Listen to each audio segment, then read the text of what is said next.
دوستو اسرائیل کا ایک بہت بڑا منصوبہ جسے وہ پچھلی کئی دہائیوں سے پورا کرنے کی کوشش کر رہا ہے اور اب لگتا ہے کہ یہ منصوبہ بہت جلد پورا ہو جائے گا اور اس منصوبے کی تکمیل کے امریکہ جیسی طاقتیں اسرائیل کے پیچھے کھڑی دکھائی دیتی ہیں۔ دوستو دراصل وہ منصوبہ غزہ سے ہو کر گزرے گا اور اس منصوبے کی تکمیل کی سب سے بڑی رکاوٹ غزہ تھا جو کہ حالیہ جنگ کی وجہ سے دور ہو چکی ہے، اور اس عظیم منصوبے کا نام بین گورین کینال پروجیکٹ ہے جو کہ مصر کی سوئز کینال کو ریپلیس کر دے گا۔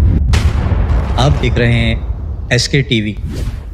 دوستو حضرت امام مہدی علیہ السلام کا ظہور کا وقت اب زیادہ دور نہیں، اور اسرائیل کا فلسطین کے علاقے غزہ اور اس پر قبضہ بھی اسی سلسلے کی ایک کڑی ہے۔ میں ایسا کیوں کہہ رہا ہوں؟ کیونکہ وہ زمانہ قریب ہے جب ہم سب دیکھیں گے کہ اسرائیل ایک بہت بڑی طاقت بن جائے گا اور اس نے اپنے اس منصوبے پر عمل بھی شروع کر دیا ہے۔ مسند احمد کی حدیث میں حضرت معاذ بن جبل رضی اللہ تعالیٰ عنہ سے روایت ہے کہ رسول کریم صلی اللہ علیہ وآلہ وسلم نے ارشاد فرمایا، بیت المقدس کا آباد ہونا مدینے کی خرابی کا باعث ہوگا، اور مدینے کی خرابی جنگ عظیم کا باعث بنے گی، اور جنگ عظیم فتح قسطنطنیہ کا سبب ہوگی، اور فتح قسطنطنیہ دجال کے نکلنے کا سبب بنے گا۔ دوستو اس حدیث شریف کے مطابق پہلی نشانی پوری ہونے جا رہی ہے کہ بیت المقدس آباد ہوگا۔ اب اسرائیل بیت المقدس کو کس طرح سے آباد کرنے جا رہا ہے، اس کا پورا پلان آگے چل کر آپ کو بتاؤں گا، مگر اس سے پہلے یہ روایت سنتے ہوئے چلیں کہ جس میں بتائی گئی نشانی کئی سالوں پہلے پوری ہو چکی ہیں۔ حضرت جابر بن عبداللہ رضی اللہ تعالیٰ عنہ فرماتے ہیں کہ رسول کریم صلی اللہ علیہ وآلہ وسلم نے ارشاد فرمایا کہ وہ وقت قریب ہے کہ عراق والوں کے پاس روپیہ اور غلہ آنے پر پابندی لگا دی جائے گی۔ جابر بن عبداللہ سے پوچھا گیا کہ پابندی کس کی جانب سے ہوگی، تو انہوں نے فرمایا کہ اجمیوں یعنی نون عرب کی جانب سے۔ پھر کچھ دیر خاموش رہنے کے بعد کہا کہ وہ وقت قریب ہے کہ جب اہل شام پر بھی پابندی لگا دی جائے گی۔ ان سے پوچھا گیا کہ یہ پابندی کس کی جانب سے ہوگی، فرمایا اہل روم کی جانب سے۔ پھر فرمایا کہ رسول کریم صلی اللہ علیہ وآلہ وسلم کا ارشاد ہے کہ میری امت میں سے ایک خلیفہ ہوگا جو لوگوں کو مال لب بھر بھر کر دے گا اور شمار نہیں کرے گا۔ نیز آپ صلی اللہ علیہ وآلہ وسلم نے ارشاد فرمایا کہ جس کے قبضے میں میری جان ہے یقیناً اسلام اپنی پہلی حالت کی طرف لوٹے گا، جس طرح کہ ابتدا مدینے سے ہوئی تھی حتیٰ کہ ایمان مدینے میں رہ جائے گا۔ پھر آپ نے فرمایا کہ مدینے سے جب بھی کوئی بے رغبتی کی بنا پر نکل جائے گا تو اللہ سبحانہ و تعالیٰ اس سے بہتر کو وہاں آباد کر دے گا۔ کچھ لوگ سنیں گے کہ فلاں جگہ پر بڑی فراوانی و باغ و زراعت اچھی ہے تو وہ مدینہ چھوڑ کر وہاں سے چلے جائیں گے، حالانکہ ان کے لیے مدینہ ہی بہتر تھا کہ وہ اس بات کو جانتے نہیں۔ دوستو اس حدیث پاک میں مدینے کے ویران ہونے کا ذکر ہے، اور عراق و شام کی نشانیاں تو پوری ہوتی ہم نے اپنی آنکھوں سے دیکھی ہیں۔ اور اب اسرائیل بیت المقدس کو کس طرح سے آباد کرنے جا رہا ہے، وہ کس طرح سے مدینے کی ویرانی کا باعث بنے گا۔ دوستو اسرائیل کا ایک بہت بڑا منصوبہ جسے وہ پچھلی کئی دہائیوں سے پورا کرنے کی کوشش کر رہا ہے، اور اب لگتا ہے کہ یہ منصوبہ بہت جلد پورا ہو جائے گا، اور اس منصوبے کی تکمیل کے لیے یورپ اور امریکہ جیسی طاقتیں اسرائیل کے پیچھے کھڑی دکھائی دیتی ہیں۔ دوستو دراصل وہ منصوبہ غزہ سے ہو کر گزرے گا، اور اس منصوبے کی تکمیل کی سب سے بڑی رکاوٹ غزہ تھا جو کہ حالیہ جنگ کی وجہ سے دور ہو چکی ہے، اور اس عظیم منصوبے کا نام بین گورین کینال پروجیکٹ ہے جو کہ مصر کی سوئز کینال کو ریپلیس کر دے گا۔ دوستو سوئز کینال مصر کے اندر موجود ہے، اور اس کی آمدنی ایک مسلم ملک کو جاتی ہے جو مغرب ملکوں کو ایک آنکھ نہیں باتی، کیونکہ سوئز کینال امریکہ اور یورپ کو ایشیا میں داخل ہونے کا کم ترین راستہ فراہم کرتی ہے، اور آج ان مغربی ممالک کی تجارت اسی سوئز کینال سے ہوتی ہوئی گزرتی ہے۔ جبکہ اسرائیل کا بین گورین کا منصوبہ 1960 میں شروع کیا گیا جو کہ اب تک صرف نقشے میں ہی تھا، مگر اب یہ حقیقت بننے جا رہا ہے،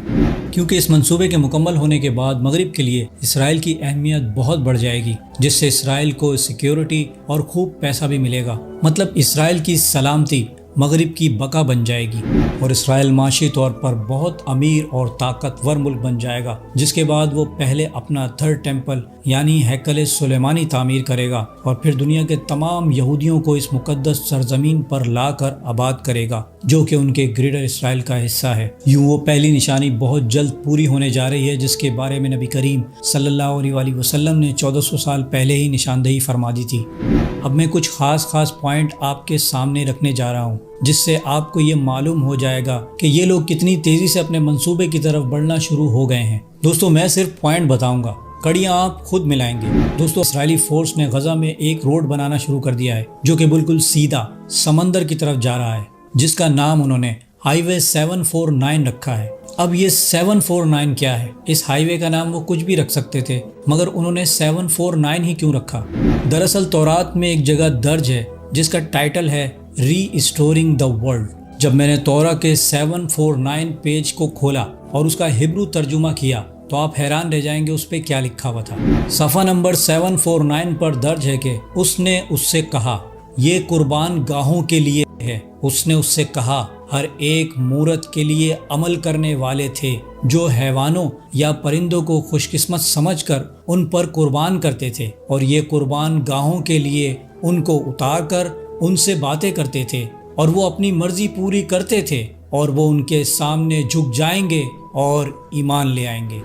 مطلب غزہ ایک قربان گاہ ہے اور وہاں انسانوں کو پرندوں اور حیوانوں سے تشبیہ دیا گیا ہے، اور غزہ پر قبضے کے بعد ان کا یہ منصوبہ محفوظ ہو چکا ہے۔ یہ بین گوریان کنال غزہ کے برابر میں میڈیٹرین سی سے سٹارٹ ہو کر اسرائیل سے ہوتے ہوئے یروشلم شہر اور پورے اسرائیل کو ہی ایک ٹورسٹ پلیس میں تبدیل کر دے گا، اور اس کنال کا راستہ نقشے کے مطابق اسرائیل اور پھر گلف آف عقابہ سے ہوتا ہوا ریڈ سی سے ایشیا سے ہو کر گزرے گا۔ اور یہ منصوبہ دیکھ کر مجھے سعودی عرب کا نیوم سٹی یاد آ گیا، کیونکہ پورے سعودی عرب کو چھوڑ کر محمد بن سلمان گلف آف عقابہ کے کنارے پر اتنا جدید شہر کیوں تعمیر کروا رہا ہے؟ اور اس بات سے ایسا محسوس ہو رہا ہے کہ عرب کے موجودہ حکمرانوں کو شاید ان واقعات کے بارے میں پہلے سے علم ہو چکا تھا، تبھی وہ خاموش تماشائیوں کی طرح چپ کر کے بیٹھے ہوئے ہیں، جبکہ اسرائیل غزہ سے فلسطینیوں پر حملہ کرتے ہوئے پہلے نارتھ غزہ، پھر غزہ، اس کے بعد البلا،